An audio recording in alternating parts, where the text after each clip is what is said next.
Imagine this, a city, literally in the clouds, tucked away high in the Andes Mountains, wrapped in jungle, looking like it's been untouched by time itself.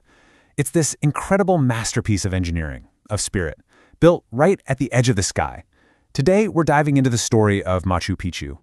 And this right here, this one sentence is the key to its magic. Just think about that for a second. The Spanish conquistadors, they were systematically conquering and dismantling the entire Inca Empire, but somehow, this magnificent citadel stayed a secret. It was like a ghost, a lost kingdom, completely invisible to the outside world. So that's the big question, isn't it? What was this place? Was it a fortress built for war? Some lost city of gold? Well, the truth is actually way more interesting, and it tells us so much about the incredible people who built it. So, first things first, why even build a city way up there? What was its true purpose, perched so impossibly high in the mountains? Okay, so this clears up one of the biggest myths. Machu Picchu wasn't a military stronghold. It was a royal retreat, a sacred sanctuary built for the great Inca Emperor Pachacuti around 1450. You should really think of it as his private estate, a place for ceremony, for studying the stars, and, for connecting with the gods. And this was no simple log cabin in the woods. We're talking a fully functioning estate, brilliantly designed and carved directly into the mountain itself. It had it all: grand palaces, sacred temples, ingenious agricultural terraces to grow food, and this sophisticated network of fountains providing fresh water. Which, of course, brings us to the most mind-blowing part of this whole story, the engineering. How on earth did they build this place? The solutions they came up with are just breathtaking, especially when you think about the challenges they were up against. I mean, just look at these obstacles. The site is flanked by cliffs that drop over 1,000 meters. The Inca didn't have iron tools, they didn't have the wheel, they didn't have big animals to haul stone. Oh, and the region is an earthquake zone. Yet for every single one of these massive challenges, they developed a brilliant solution. Mountain roads carved right into the cliffs, stonework so perfect it didn't need any mortar, and walls designed to literally dance with earthquakes, not fight them. And what about this number, 16? That's how many fountains flowed through the heart of the city. It was a masterpiece of hydraulic engineering. This system channeled water from a natural spring all the way down through the estate, making sure everyone had clean water. This quote pretty much sums up the genius of Inca construction, and it's not an exaggeration at all. They used stone hammers and sand to pound and polish these enormous blocks of granite until they fit together like a perfect puzzle.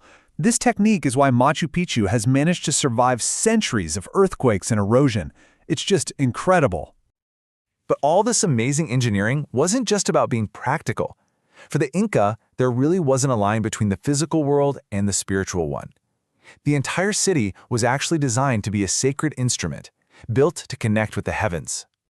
And there are 3 spots in particular that really show this fusion of architecture and astronomy. You have the Temple of the Sun, the mysterious Intihuatana stone, and the Temple of the Condor. Let's take the Intihuatana stone for a second.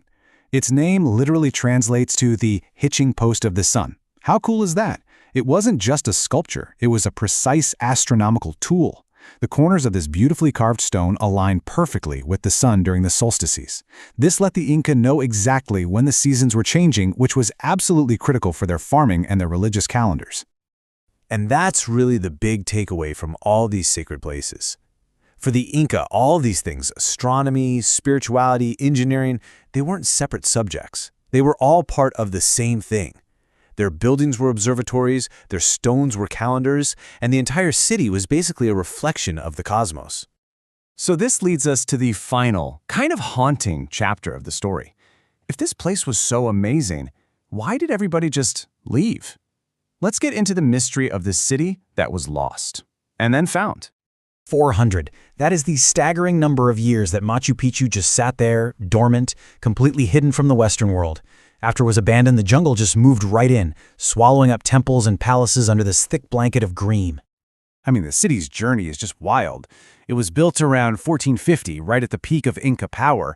But then, just a little over a century later, around 1572, it's mysteriously abandoned. Why? Well, it might have been a smallpox epidemic, or maybe the whole empire was just collapsing during the Spanish conquest.